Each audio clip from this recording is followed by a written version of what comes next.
আজকে বানাবো ডিমের চপ। ডিমের চপ বানানোর জন্য এইখানে বাটিতে নিয়েছি 4টা সিদ্ধ করা ডিম। এইখানে বেসন নিয়েছি, বেসনটাকে আমি একটু পরে ফেটিয়ে নেব ভাজা দেওয়ার সেই মশলাগুলো দিয়ে। আর এইখানে রসুন আর আদাটাকে কুড়ে নেব। মটরশুঁটি ছাড়িয়ে নিয়েছি, 2টার মতো লঙ্কা কুচি করে নিয়েছি। এখানে পেঁয়াজ নিয়েছি 1টার মতো। আর এই তো এখানে আছে আলু সেদ্ধ, আলুটাকে সেদ্ধ করে ভেঙে নিয়েছি। তো প্রথমে আমি যা করব, আদাটাকে কুড়ে নেব, আদা রসুনটাকে কুড়ে নিচ্ছি। তারপরে আমি বেসনটাকে ফেটিয়ে নেব। তো ভিডিওটা দেখতে থাকো, তাহলে বুঝতে পারবে খুব কম টাইমে কম উপকরণে ডিমের চপ যেভাবে আমি বাড়িতে করে থাকি।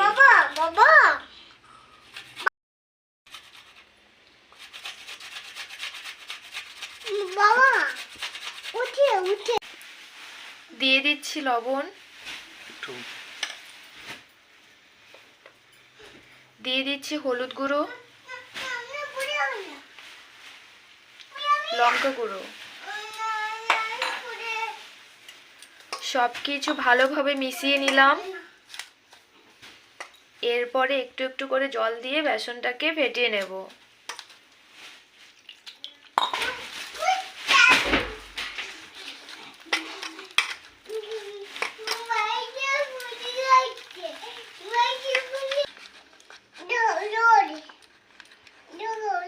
বেশি পাতলা করলে ভালো হবে না, এইরকমই করতে হবে।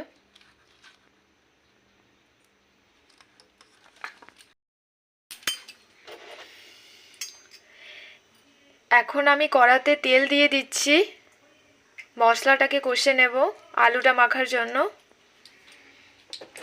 বেশি তেল দিইনি, সামান্য পরিমাণই দিয়েছি। হ্যাঁ, করে নেব। দাদা, এটা গরম হয়ে গেছে।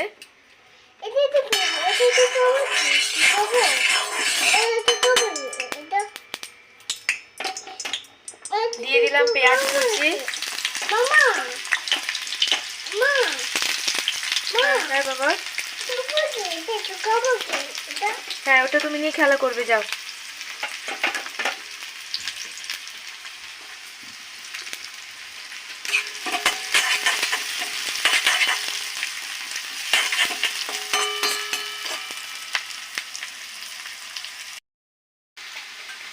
পেঁয়াজটা ভাজা হয়ে গেছে, বেশিক্ষণ ভাজবো না, হালকা একটু লাল করে ভেজেছি।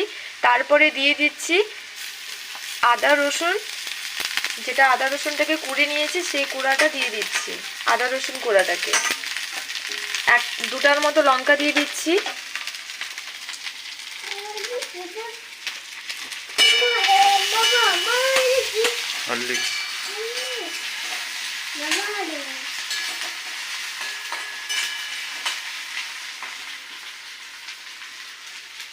এরপরে দিয়ে দেব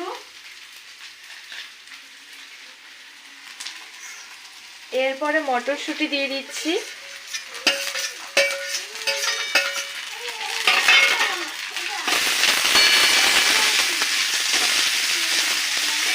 দিয়ে দিচ্ছি লবণ,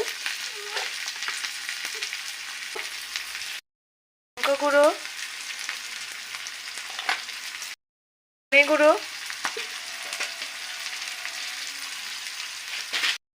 জিরা গুঁড়ো,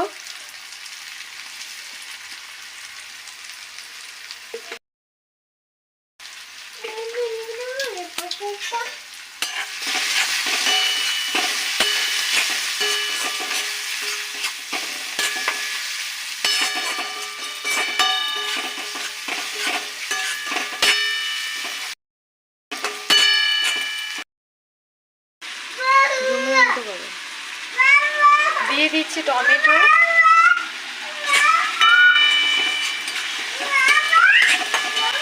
আর একটু নাড়াচাড়া করে মশলাটাকে নামিয়ে নেব।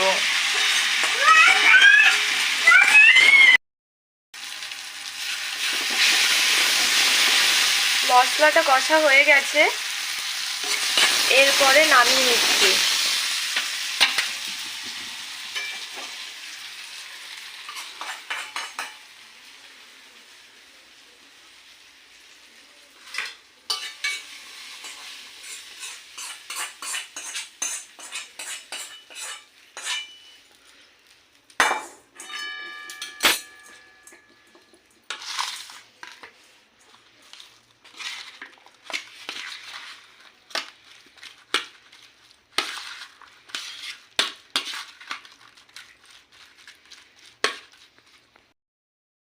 আলুটাকে মাখা হয়ে গেছে, সব মশলা দিয়ে আলুটাকে ভালোভাবে মাখা হয়ে গেছে।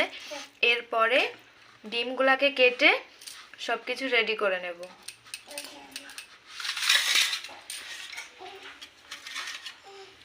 ডিমগুলো মাঝখানে করে কেটে নিচ্ছি। আলুটাকে দিয়ে দেব।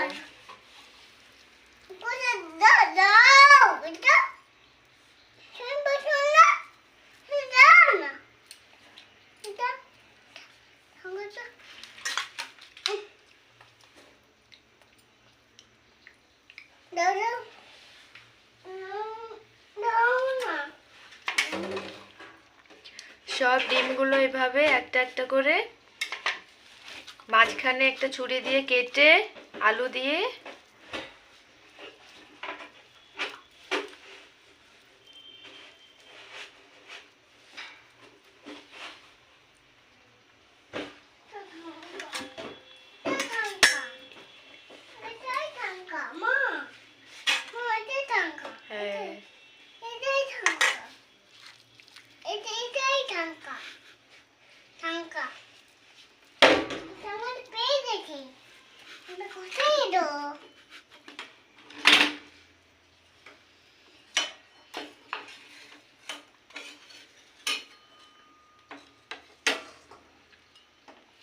সব ডিমগুলোকে কেটে ভিতরে আলু দিয়ে রেডি করে নিয়েছি।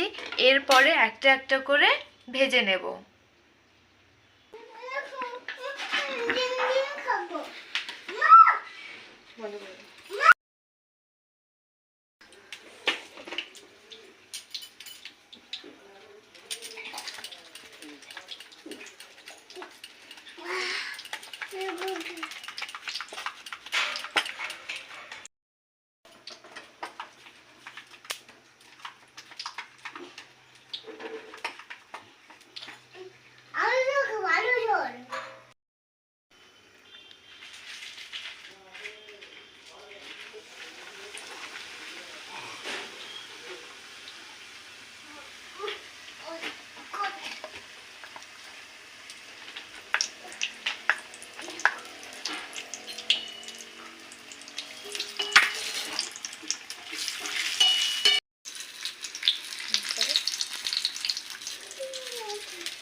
প্রথম চপটা ভাজা হয়ে গেছে।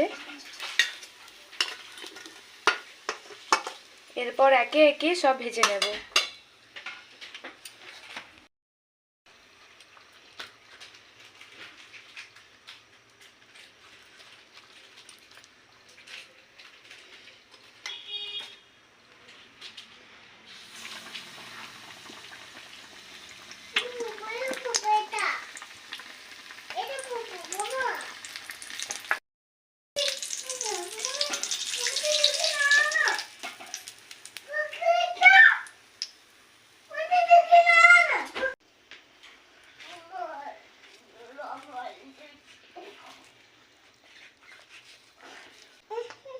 এই দেখো কত সুন্দর হয়েছে।